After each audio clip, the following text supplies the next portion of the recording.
శాస్త్రులు అందరూ చెప్పలేంది వీళ్ళు చెప్పారు. అంటే ఎవరు ఓడిపోయారు? శాస్త్రులు ఓడిపోయారు.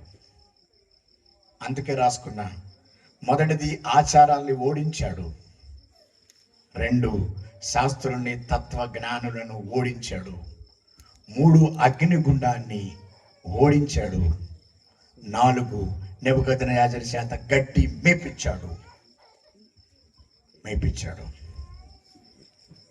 5-6 అధ్యాయాల్లో సింహపు బోనులో దానియేలుని సింహపు బోను నోరు మూపించాడు.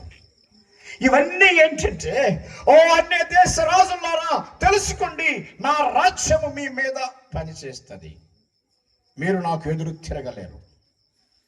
ఈ రాజుల బాధ ఏంటంటే, ప్రతి వాడు దండం పెడతాడు మళ్ళీ తప్పు చేస్తాడు, దండం పెడతాడు మళ్ళీ తప్పు చేస్తాడు.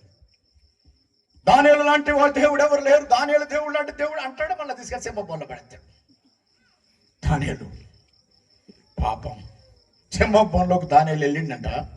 దానియేలు సింహబోన్లోకి వెళ్తే సింహాలు తింటలేదట. ఎందుకు తింటలేదని నాలాంటి వాడు అడిగిండంట. ఓ సింహమా సింహమా తింటలేదంటే ఏమన్నాడు తెలుసా? ఏమన్నాడంటే, ఓ సింహమా సింహమా ఎందుకు తింటలేదంటే, మేము ఆ సింహాన్ని చూసి నోరు మూసుకున్నాం. ఏ సింహాన్ని? పెద్ద సింహాన్ని చూసి చిన్న సింహాలు నోరు మూసుకున్నాయి.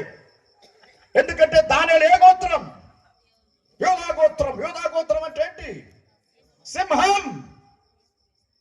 పెద్ద సింహాన్ని చూసి చిన్న సింహాలు నోరు మూసి కూర్చుంటే ఇంకేమైతుంది? 5 అధ్యాయంలో మెనే టెకెల్ అని తప్పని తీసేసినాడిని బెల్షస్సరుని. విషయం ఏంటంటే, ఈ 6 అధ్యాయాల్లో ప్రతి దాన్ని ఓడించి తను రాజులకు రాజు అని రుజువు చేసుకున్నాడు. ఇది జరిగిన 2వ మాట. మొదటిది తీర్పు తన ప్రజలతో ఆరంభమవుతుంది. 2వది దేవుడి యొక్క తీర్పులు అన్య దేశాల మీద ఉంటుంది. 6 రకాలుగా ఉన్నది.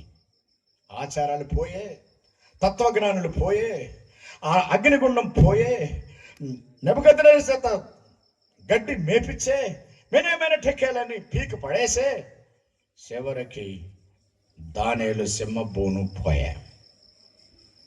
ఇవన్నీ ఓ అన్ని రాజులారా తెలుసుకుంటురా నా సంగతి అని చెప్పడానికి దానియేలు గ్రంథం.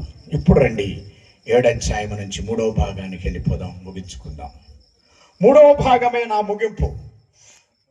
3వ భాగంలో ఉన్నది ఏంటంటే, అన్ని ప్రపంచానంతటికి తీర్పు జరగబోతున్నది.